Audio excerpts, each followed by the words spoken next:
الحمد للہ رب العالمین والصلاة والسلام علی سید الانبیاء والمرسلین وعلی آلہ واصحابہ اجمعین وعلی کل من تبعہم بإحسان الی یوم الدین وبعد۔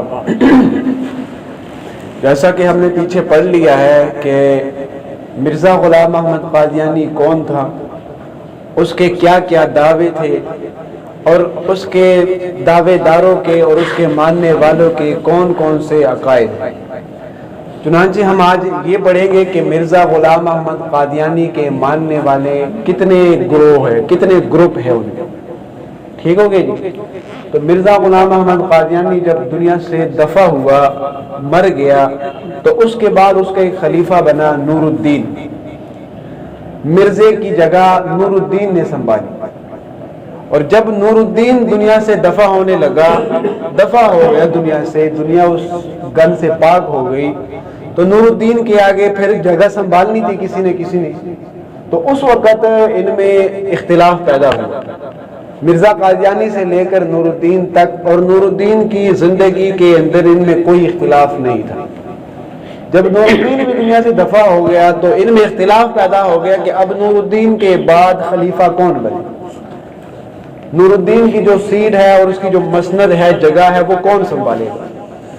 تو اس میں پھر دو گروپ بنے۔ ایک گروپ جو مرزا غلام قادیانی کے خاندان والے تھے، وہ کہہ رہے تھے کہ مرزا محمود کو مرزے کا جانشین بنایا جائے، اور جو دوسرے لوگ تھے آس پاس کے، وہ کہہ رہے تھے کہ مرزا محمود کو نہیں بلکہ محمد علی نام تھا، محمد علی لاہوری، محمد علی لاہوری نام تھا، کہتے کہ اس کو مرزے کا جانشین اور خلیفہ بنایا جائے۔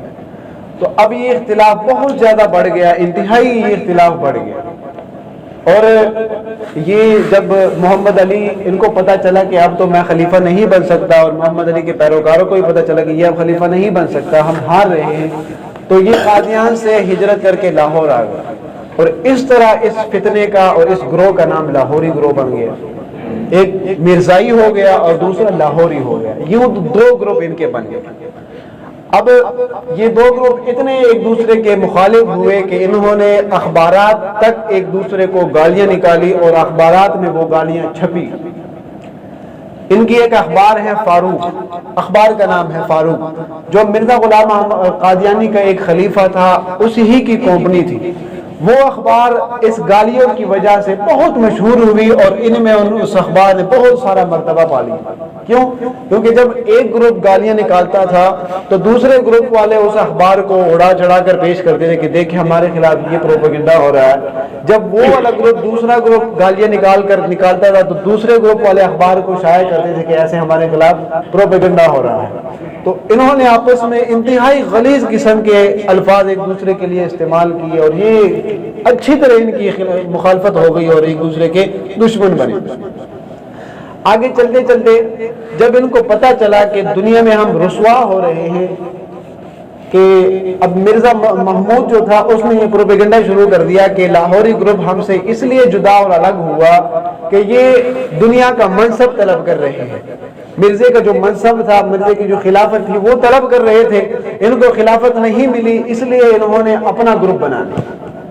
اب انہوں نے بھی تو کوئی جواب دینا تھا، انہوں نے پروپیگنڈے کے لیے جواب کے طور پر ایک اعلان جاری کر دیا کہ ہمارا جو ان کے ساتھ جھگڑا ہے، ہماری جو ان کے ساتھ لڑائی ہے، وہ دنیاوی نہیں ہے بلکہ عقائد کے بنیاد پر ہم ان سے اختلاف کر رہے ہیں۔ چنانچہ کہتے ہیں کہ ہم ان سے 3 عقائد میں ہمارا ان سے اختلاف ہے۔ ان میں سے پہلا عقیدہ یہ ہے کہ مرزا قادیانی گروپ جو ہے، قادیانی گروپ مرزا کو نہ ماننے والوں کو کافر کہتے ہیں، اور لاہوری گروپ جو ہے وہ مرزا کو نہ ماننے والوں کو کافر نہیں کہتے۔ یہ جو لاہوری گروپ تھا اس نے ایک جواب کے طور پر ایک شوشہ چھوڑا کہ ہمارا اختلاف عقائد کے بنیاد پر ہے، دنیاوی اختلاف ہمارا نہیں ہے۔ دوسرے پھر کہتے ہیں کہ اللہ نے جو قرآن میں فرمایا مبشرا برسول یأتی من بعد اسمہ احمد، مرزا قادیانی کا جو گروپ ہے وہ اس آیت کا مصداق مرزا غلام احمد قادیانی کو ٹھہراتے ہیں، اور لاہوری گروپ جو ہے وہ اس کو نہیں ٹھہراتے۔ یہ ایک عقیدے کا دوسرا اختلاف انہوں نے پیش کیا. اور تیسرا اختلاف انہوں نے پیش کیا کہ مرزا قادیانی گروپ جو ہے وہ مرزا کو حقیقی نبی مانتے ہیں اور لاہوری گروپ جو ہے وہ مرزا کو حقیقی نبی تسلیم نہیں کرتے. یہ انہوں نے عقیدے کا مختلف سا ایک اختلاف پیش کیا کہ ہم عقائد کے بنیاد پر ایک دوسرے سے اختلاف کر رہے ہیں, ہمارا دنیا میں اختلاف کوئی نہیں. اب ان پر اسی عقائد پر ان کا بہت زیادہ بحث و مباحثہ ہوا, مناظرے ہوئے, بہت زیادہ ایک دوسرے کو چیلنج دیے گئے. اب اخبارات میں ایک دوسرے پر شکایت درج کر دینے لگے. اب ایک گروپ نے شکایت درج کی کہ مرزا محمود جو ہے وہ ہمارے خلاف ایسی زبان استعمال کر رہا ہے اور ایسی گندی گندی گالیاں دے رہا ہے کہ ہمیں وہ کمینوں کا کمینہ ٹھہرا رہا ہے, اور اس کی ایک عادت بن گئی ہے کہ وہ جب بھی جمعے کا خطبہ دیتا ہے تو ہمیں اس میں گالیاں ضرور دیتا ہے. اب دوسری طرف سے لاہوریوں نے بھی شکایت اپنی دائر کر دی کہ ہمارے خلاف یہ پروپیگنڈا کر رہا ہے, اس نے ہماری مال اور ہماری اولاد کو, ہماری ماں بہن کو ایک کر دیا ہے, ہمیں عجیب قسم کی گالیاں دی ہے. اب یہ دونوں قسم کے ایک دوسرے کو شکایات کر رہے ہیں. اب علامہ عطاء اللہ شاہ صاحب بخاری رحمۃ اللہ علیہ نے کسی نے پوچھا کہ حضرت یہ لاہوری گروپ میں اور یہ مرزائی گروپ میں کیا فرق ہے؟ تو حضرت نے فرمایا خنزیر خنزیر ہی ہوتا ہے, چاہے رنگ کا گورا ہو یا رنگ کا کالا ہو. جیسے ایک سکے کے دو سائڈ ہوتے ہیں, اسی طرح مرزائیوں کے بھی دو نام ہیں, ایک کا نام لاہوری گروپ ہے اور ایک کا نام قادیانی گروپ ہے, مرزائی گروپ ہے.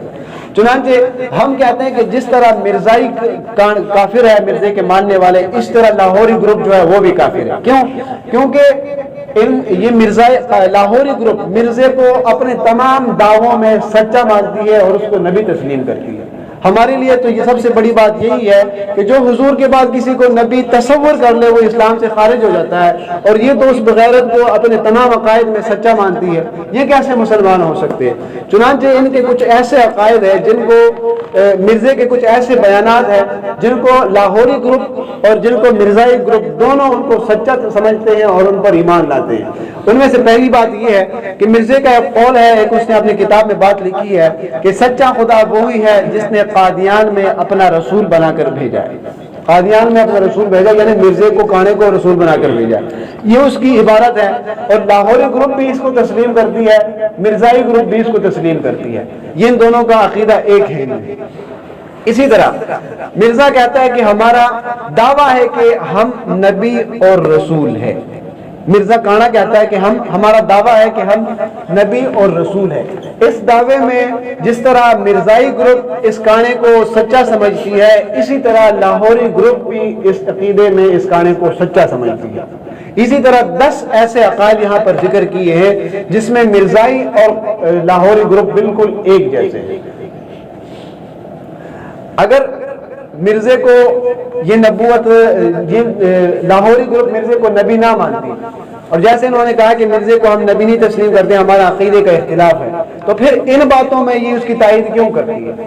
اگر ان باتوں میں یہ مانتی ہے کہ مرزا سچا تھا تو اس سے معلوم ہوتا ہے کہ وہ بس رنگ کے اوپر سے دوسرا لیبل لگا ہوا ہے, اندر سامان وہی کچھ ہے, اندر جو گند بھرا ہے ان کے اندر وہ وہی ہے جو مرزے کے اندر تھا اور اس کے پیروکاروں کے اندر. ٹھیک ہو گئے جی. آج کا سبق اتنا ہی تھا. اللہ سے دعا ہے اللہ پاک ہمیں سمجھنے کی توفیق عطا فرمائے اور عقیدہ ختم نبوت کو پختہ کرنے کی توفیق عطا فرمائے. اللهم انت السلام ومنك السلام, حينا ربنا بالسلام وادخلنا دار السلام. تبارك ربنا وتعالى يا ذا الجلال والاكرام. اللهم ارحمهما بالقران العظيم. اللهم لك الحمد كما ينبغي لجلال وجهك وعظيم سلطانك. وصلى الله على النبي الكريم محمد وآله وصحبه اجمعين. کسی کا کوئی سوال ہو تو وہ پوچھ سکتا ہے.